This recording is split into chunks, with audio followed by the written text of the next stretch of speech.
If you want to know who is quietly heading towards serious diseases like colon cancer, breast cancer, or pancreatic cancer over the next decade, you might be looking in the wrong place. Not in their family history, not in their cholesterol numbers, and not even in their scans or screening reports. The real signal, according to a growing wave of research from institutions like Harvard, Yale, and Dana-Farber, may be hiding somewhere far more unexpected inside a single type of bacterium living in the gut right now. This is not speculation anymore. Scientists have identified a specific microbe that appears to behave almost like a hidden partner to cancer cells, helping them survive, grow, and even resist treatment. It doesn't just sit passively in the body.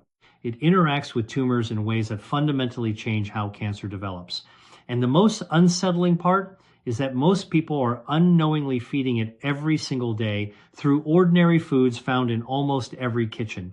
For decades, cancer was explained mostly through genetics and chance. People were told it was bad luck, inherited risk, or simply aging. The advice was straightforward. Eat reasonably well, stay active, go for screenings, and hope for the best.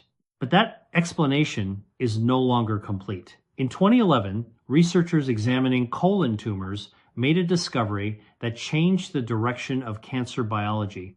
Inside tumor tissue, they found living bacteria embedded directly within cancer cells. These weren't contaminants from outside the body. They were organized, active, and fully integrated into the tumor environment. This discovery opened a completely new question in medicine. Instead of asking whether bacteria influence cancer, scientists began asking how deeply they are involved in driving it. Because these microbes were not randomly present, they appeared to be selectively enriched inside tumors, almost as if the cancer itself was creating a favorable environment for them. One bacterium in particular began to stand out across multiple studies. It was found repeatedly in colon cancer, but also in pancreatic, esophageal, and even some aggressive forms of breast cancer. What made it even more concerning was that it seemed to be present in both primary tumors and metastatic sites, suggesting it might travel alongside cancer as it spreads through the body. This raised a critical question. Why would a bacterium be inside a tumor at all, and what is it doing there? That is what this investigation is about. My name is Dr. Lena, and I work in internal medicine with a focus on the gut microbiome. Over the past decade, my research and clinical work have centered on understanding how the trillions of microbes inside us influence long-term health. Some of them protect us. Others, under the right conditions, may contribute to chronic disease in ways we are only beginning to understand. What I'm going to explain is not fringe theory. It comes directly from peer-reviewed studies published in journals like Nature, Science, Cell, and Gastroenterology. The problem is not whether the data exists. The problem is that it rarely reaches patients in a clear, practical way. So in this video, we will break it down step by step. First, we will identify the exact bacterium that researchers are most concerned about and understand where it normally lives in the body. Then we will look at how it enters the gut lining and why certain conditions allow it to move from harmless presence to active participant in disease. After that, we will explore the two main mechanisms it uses to protect tumors and weaken the immune system. We will also examine one specific dietary pattern that appears to accelerate this process and then shift to the opposite side of the equation, foods that may help support a healthier microbial balance and potentially reduce risk over time. Before we go deeper, there is something important to understand. If this topic connects to your family or someone you care about, it is worth paying attention closely because the science is evolving quickly, and what we now know about the gut microbiome is changing how we think about disease prevention entirely. Now, to understand what is really happening inside the body, we need to start with the organism itself, where it comes from, and how it moves from a harmless resident to something far more concerning. The bacterium at the center of this research is called Fusobacterium nucleatum. Most people have never heard of it, and most patients would never be tested for it in a routine medical check. Yet, in the world of cancer research, it has become one of the most closely studied microbes of the past decade. What makes Fusobacterium nucleatum so interesting is not just where it appears, but where it normally lives when everything is functioning properly. In a healthy body, this bacterium is typically found in the mouth. It is part of the microbial community involved in dental plaque, quietly existing between tooth cleanings and oral hygiene routines. In that location, it is usually kept under control. The body has natural barriers that prevent it from spreading further. Stomach acid, immune defenses, and the balance of beneficial gut bacteria normally keep it from migrating into the lower digestive system. In most people, it never becomes a problem, but that balance is not guaranteed. When the gut lining is weakened, when inflammation becomes chronic, or when the immune system is under long-term stress, conditions begin to change.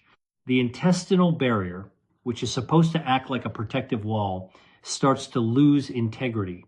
This is where things shift. Fusobacterium nucleatum can take advantage of these weaknesses. It moves beyond its usual environment, travels through the digestive tract, and begins to settle in areas of the colon where the protective lining is damaged or thin. Once it reaches those areas, it can attach itself directly to tissue. To understand what this means, imagine the gut lining as a carefully built wall protecting a city. Each brick represents intestinal cells, and the mortar between them is a set of proteins that hold everything together. As long as that structure is strong, harmful substances and microbes cannot pass through. But this bacterium has the ability to interfere with that structure. It produces surface molecules that weaken the connections between cells. Over time, small gaps appear in the barrier. And once that happens, the environment inside the gut changes dramatically. The bacterium is no longer outside the system. It is inside the tissue itself. This is where research began to shift from curiosity to concern. In 2012, multiple independent research teams, including groups from Harvard-affiliated institutions and Canadian cancer research centers, began sequencing tumor samples from patients with colorectal cancer. What they found was unexpected. Tumor tissue contained dramatically higher levels of Fusobacterium nucleatum compared to nearby healthy tissue. In some cases, the difference was not small. Tumors contained up to hundreds of times more of this bacterium than surrounding normal tissue. This pattern was not random. It was consistent across multiple patients and multiple studies. Even more concerning, the same bacterium was later detected in other cancers, including pancreatic tumors, esophageal cancers, and certain aggressive breast cancers. In several studies, its genetic material was found in both primary tumors and metastatic sites, suggesting it may not only exist within tumors, but also travel with them as cancer spreads. This raised a critical possibility. Instead of being a passive passenger, Fusobacterium nucleatum might actually be involved in supporting tumor survival and expansion. To understand how this could happen, researchers began studying how the bacterium interacts with both immune cells and cancer cells at a microscopic level. What they discovered led to two key mechanisms that help explain its role. The first is something scientists describe as a protective biofilm structure. A biofilm is a layer created by bacteria that acts like a shield. It is made of sticky biological material that allows microbes to attach to surfaces and protect themselves from external threats. Inside a tumor, this biofilm can form directly around cancer cells. Once it is in place, it becomes much harder for immune cells to reach the tumor. The immune system may still be active, but it is physically blocked from doing its job effectively. This creates a situation where immune cells are present but unable to fully engage. They are essentially trapped outside a protective barrier while cancer cells continue to grow inside. At the same time, this bacterium does something even more direct. It interacts with immune cells in a way that reduces their activity. Certain molecules released by Fusobacterium nucleatum can bind to immune receptors and weaken their response. In simple terms, They send a signal that reduces the ability of immune cells to attack. So now there are two layers of protection forming at once. One physical through the biofilm barrier and one biochemical through immune suppression. At this point, the tumor environment becomes much more stable for cancer growth than it would be otherwise. But this is only part of the picture. There is another mechanism that makes the situation even more concerning, and it involves something that most people consume every day without realizing its potential impact on this process. If the first mechanism is about protection, the second is about fuel. And this is where the conversation moves from microbiology into everyday diet in a very direct way. Inside cancer biology, it has long been known that tumor cells consume glucose at a high rate. But what newer research has suggested is that not all sugars behave the same way in the body, and certain types of sugar may create conditions that accelerate tumor growth more aggressively than others, especially when specific bacteria like Fusobacterium nucleatum are already present. One of the most important findings in this area came from research at Yale University published in the journal Science in 2019. Scientists were studying how diet influences tumor progression in controlled animal models. They used mice with early-stage intestinal tumors and introduced a diet containing high levels of high fructose corn syrup adjusted to reflect realistic human consumption levels. The results were striking. Even though the mice did not gain excess weight and their overall calorie intake was carefully controlled, the tumors in the high fructose group grew significantly larger and more aggressive compared to the control group. This meant the effect was not simply about obesity or overeating, it was about how a specific sugar was interacting with tumor biology. To understand why this matters, it is important to look at how fructose is processed in the body. Unlike glucose, which is used by almost every cell, fructose is primarily metabolized in the liver. When consumed in small amounts, the body can handle it without issue. But when intake is high and frequent, the system becomes overloaded. Excess fructose begins to circulate in ways that allow it to be used more readily by rapidly dividing cells, including tumor cells. These cells can convert it into building blocks needed for membrane growth and replication. In simple terms, it provides raw material that supports faster expansion, but the key insight from the Yale research was not only about sugar metabolism, it was about interaction. When bacteria like Fusobacterium nucleatum are present in the tumor environment, they appear to amplify these effects. The combination of microbial activity and sugar availability creates a more supportive environment for cancer growth than either factor alone. This is where the concept of a fuel pathway becomes important. It is not that one food directly causes cancer in isolation.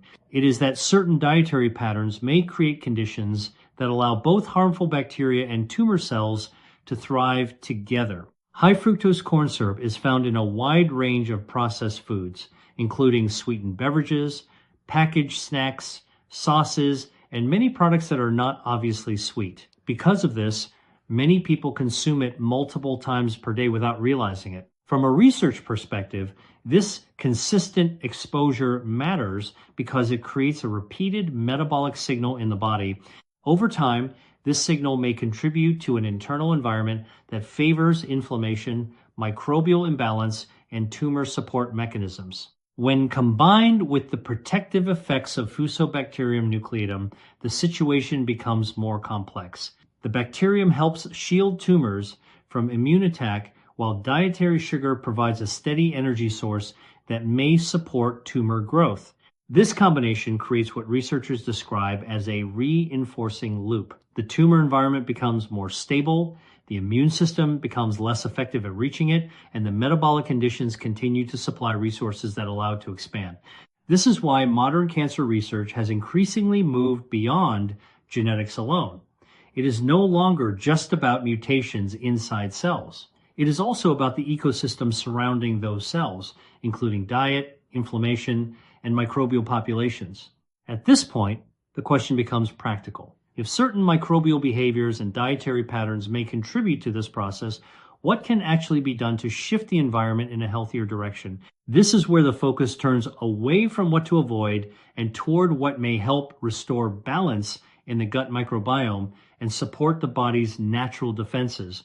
At this stage, the focus shifts from understanding the problem to changing the environment inside the body. Because while the research around Fusobacterium nucleatum and tumor biology is complex, the practical question is simple. Can the gut environment be shifted in a way that makes it harder for harmful microbes to thrive and easier for protective bacteria to dominate? The answer emerging from multiple human studies is that diet plays a central role in shaping that environment over time. The first category of foods we need to look at are those that feed beneficial bacteria rather than harmful ones. One of the most important is resistant starch, found in foods like cooked and cooled potatoes and rice. When these foods are cooled after cooking, their starch structure changes. Instead of being fully digested in the small intestine, a portion of it resists digestion and travels to the colon. Once there, it becomes food for beneficial bacteria. This is important because certain protective species, including bacteria like Akkermansia mucinifera, use these compounds to support the gut lining. A stronger gut lining means fewer opportunities for harmful bacteria to cross into tissue and establish themselves where they shouldn't be. This process is not immediate. It builds gradually as these bacteria increase in number and begin to reinforce the intestinal barrier over time. Another important dietary component is ground flaxseed. Unlike whole flaxseed, which often passes through the digestive system without being broken down, ground flaxseed allows the body to access compounds called lignans. These are converted by gut bacteria into molecules that have been studied for their role in reducing inflammation and supporting hormonal balance. Several population studies, including work from major research institutions, have observed associations between higher lignin intake and lower risks of certain cancers, including colorectal and breast cancer. While this does not mean flaxseed is a treatment, it does suggest it plays a supportive role in a broader dietary pattern. Fermented foods also play a significant role. Foods like kimchi, sauerkraut, and kefir introduce live bacteria into the digestive system. These bacteria do not permanently colonize the gut in most cases, but they can influence microbial balance while they are present. Clinical trials, including research conducted at Stanford University, have shown that diets rich in fermented foods can increase microbiome diversity and reduce markers of inflammation in the body. This is important because a diverse microbiome is generally more resistant to the overgrowth of harmful species. Another group of foods being studied are certain mushrooms, such as shiitake and maitake. These contain compounds known as beta-glucans, which interact with immune cells, particularly those involved in immune surveillance. In controlled studies, beta-glucans have been associated with increased activity of natural killer cells, which play a role in identifying and eliminating abnormal cells. This does not mean mushrooms directly target cancer, but they may help support immune readiness, which is a critical part of the body's natural defense system. In addition, prebiotic fibers, such as inulin, found in foods like Jerusalem artichokes and chicory root, provide fuel specifically for beneficial bacteria like Bifidobacterium. These bacteria are known to produce short-chain fatty acids, including butyrate, which supports colon cell health and strengthens the gut barrier. A stronger barrier again means fewer opportunities for harmful microbes to move into tissue and create conditions that may support disease. Finally, there are polyphenol-rich fruits such as wild blueberries. These contain anthocyanins, which not only act as antioxidants, but also influence gut microbiome composition. Studies have shown that regular consumption of wild blueberries can shift microbial populations toward a more protective profile over time. When all of these foods are viewed together, a pattern emerges. Each one supports the gut in a different way. Some feed beneficial bacteria, some strengthen the gut lining, and others help regulate inflammation or immune activity. This is not about a single superfood. It is about building a consistent environment inside the body that favors stability over disruption. But it is equally important to understand that results do not happen overnight. The gut microbiome is not something that changes in a few days. Most studies show that meaningful shifts take weeks to months, and more stable changes take even longer. This is why consistency matters more than intensity. Small, repeated dietary choices have a greater long-term impact than short-term extremes. At this point, we move from food selection into how these patterns are applied in real daily life, including what a practical day of eating might actually look like and how people can integrate these changes without overwhelming their routine. To make all of this practical, we need to translate the research into a real daily routine because understanding gut bacteria, tumor environments, and metabolic pathways is one thing, but applying it consistently in everyday life is what actually shapes long-term outcomes. A simple example helps make this clearer. In the morning, one of the most effective combinations supported by multiple nutritional studies is plain fermented dairy like kefir paired with wild blueberries and ground flaxseed. Each component plays a different role. Kefir introduces live cultures that contribute to microbial diversity. Wild blueberries provide anthocyanins that influence gut bacteria composition and reduce oxidative stress. Ground flaxseed delivers lignans, which are processed by gut microbes into compounds linked with reduced inflammation. Together, this is not just a meal. It is a microbial input that starts the day by supporting beneficial bacterial activity. Later in the day, a simple change like replacing a regular coffee with chicory root coffee can introduce inulin, a prebiotic fiber that feeds Bifidobacterium species. These bacteria are known for producing short-chain fatty acids that help maintain the integrity of the colon lining. That lining is essential because it acts as the physical barrier that prevents harmful microbes, including Fusobacterium nucleatum, from reaching deeper tissue layers. Lunch can be built around leftovers, which is where cooked and cooled rice or potatoes become important. When these foods are cooled, their starch structure changes into resistant starch. This form is not fully digested in the small intestine, allowing it to reach the colon where it feeds beneficial bacteria. When combined with fermented vegetables like kimchi or sauerkraut and cooked mushrooms such as shiitake, the meal becomes a mix of prebiotics, probiotics, and immune-supporting compounds. Shiitake mushrooms contain beta-glucans, which interact with immune cells involved in surveillance and response. While this does not directly target cancer, it helps maintain immune readiness over time. Dinner, in a balanced approach, does not need to be complicated. The key principle is consistency rather than perfection. A standard protein source with vegetables while avoiding excessive processed sauces high in added sugars like high fructose corn syrup helps reduce the metabolic signals that may support harmful bacterial growth and tumor activity. This is where the dietary pattern connects back to the earlier research. The concern is not a single meal, but repeated exposure over years to ingredients that may influence microbial balance and inflammation. One important detail that often gets overlooked is how food is prepared and processed.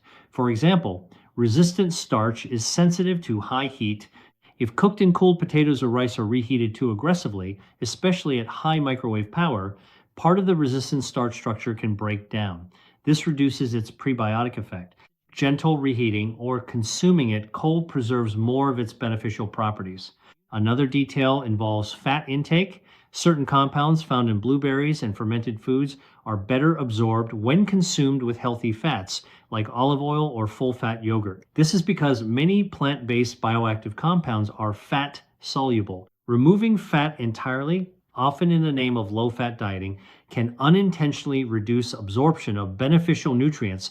Beyond food itself, there is another layer that plays a surprisingly important role in this system, and it is often ignored in discussions about gut health, that is oral hygiene. Fusobacterium nucleatum originates in the mouth.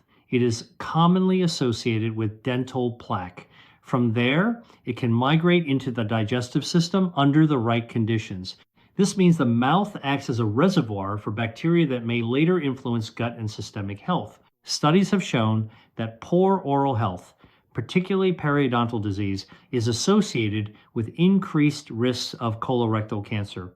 While this does not prove direct causation, it strengthens the idea that microbial balance in the mouth and gut are connected. This is why basic habits like flossing, tongue cleaning, and regular dental care are not just about teeth. They are part of controlling the overall microbial load that enters the digestive system every day. Despite all of this, it is important to be clear about expectations. These changes do not produce immediate results. The gut microbiome shifts gradually. In most clinical studies, meaningful changes are observed over weeks to months, not days. Some of the most significant improvements in microbial diversity and inflammation markers take around 8 to 12 weeks or longer. This means the approach is not a short-term intervention, it is a long-term adjustment in how the body is consistently fed and maintained. And this leads to a broader conclusion that brings everything together. What we are really looking at is not just a single bacterium or a single food. It is an entire internal ecosystem, one that can either become imbalanced in ways that may support disease progression or stabilized in ways that strengthen natural defense systems. That is the real shift in modern research. Cancer is no longer viewed only as a genetic event. It is increasingly understood as something that develops within an environment shaped by diet, microbes, immunity, and time.